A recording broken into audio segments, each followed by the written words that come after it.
Bienvenue les Vinolovers dans cette nouvelle vidéo. Aujourd'hui on va parler d'une idée reçue qui est plutôt bien ancrée, comme quoi le vin devient toujours meilleur en vieillissant. Alors vous allez voir que c'est pas systématiquement vrai et que finalement tous les vins ne peuvent pas se bonifier avec le temps. Donc on va expliquer tout ça ensemble, mais juste avant n'hésitez pas à vous abonner à la chaîne si c'est pas déjà fait pour ne pas manquer les prochaines vidéos. C'est parti.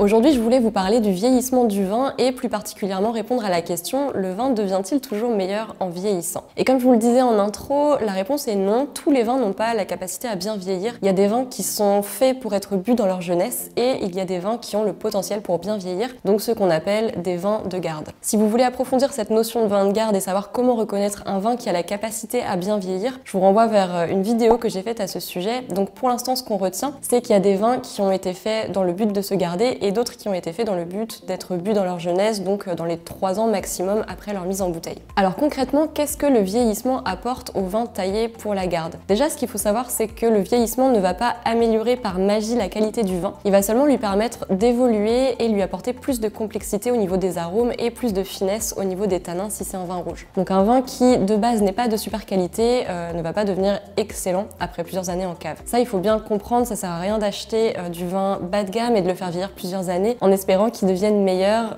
ça n'arrivera pas. Les vins qui ont la capacité à vieillir et à évoluer positivement au fil des années, ce sont des vins qui sont déjà de bonne qualité à la base et qui sont déjà très bons quand on les boit jeunes. En gros, ce sont des vins dont on peut percevoir le potentiel et imaginer qu'ils vont effectivement devenir encore plus complexes en vieillissant. Par exemple, pour les vins rouges, quand ils sont jeunes, ils ont souvent des arômes assez simples de fruits et avec le vieillissement, des nouveaux arômes plus complexes vont se développer, comme par exemple des arômes de sous-bois, de champignons, de cuir ou de gibier. Et pour les vins blancs, les arômes de fruits frais vont évoluer vers des fruits confits, des fruits secs ou encore du miel par exemple. Après, les années de vieillissement vont aussi faire diminuer progressivement l'acidité du vin et chez les vins rouges, on va avoir un adoucissement des tanins, donc cette sensation de rugueux en bouche qui va s'adoucir quand le vin va vieillir. Alors juste une précision pour en revenir aux vins à boire jeunes, c'est pas parce qu'ils n'ont pas la capacité à bien vieillir qu'ils sont pour autant tous de moins bonne qualité, je tenais à le préciser. Il y a des vins qui sont excellents et qui sont pensés et créés pour être des vins à boire jeunes. Ils vont simplement atteindre leur apogée plus tôt que les vins de garde. Donc pour vous expliquer, en gros, dans la vie du vin, il y a 4 grandes étapes. La première, c'est la jeunesse, donc c'est le moment où le vin vient d'être mis en bouteille. Ensuite, il y a la maturation, donc là c'est la période pendant laquelle le vin va évoluer. Ensuite, on arrive à la fameuse apogée, donc là c'est le moment idéal de consommation du vin, c'est le moment où il va être au top.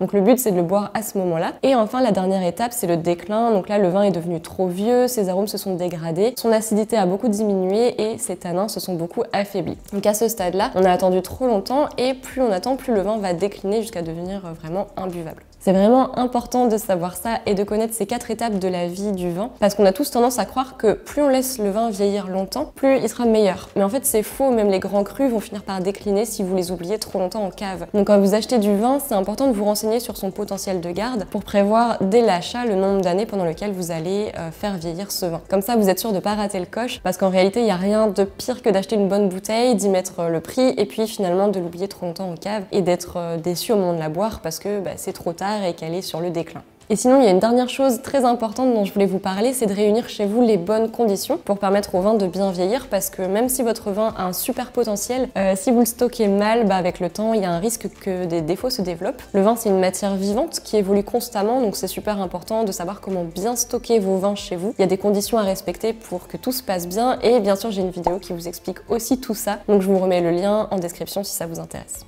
Voilà, on arrive à la fin de cette vidéo. Si vous avez des questions, n'hésitez pas à les poser en commentaire et pensez à laisser un petit pouce bleu si vous avez aimé cette vidéo. Et dernière chose, si vous voulez apprendre les bases de l'œnologie avec moi, je vous invite à cliquer sur le lien qui s'affiche en haut à droite de la vidéo en ce moment. Ça va vous permettre de vous inscrire à un petit cours gratuit que j'ai fait pour vous. Et sinon, bien sûr, vous pouvez aussi vous inscrire directement à mes cours d'œnologie en ligne. Il y a plusieurs thématiques et c'est accessible à tous les niveaux. Vous trouverez toutes les infos en description. Voilà, merci d'avoir regardé la vidéo jusqu'au bout et à vendredi prochain. Salut!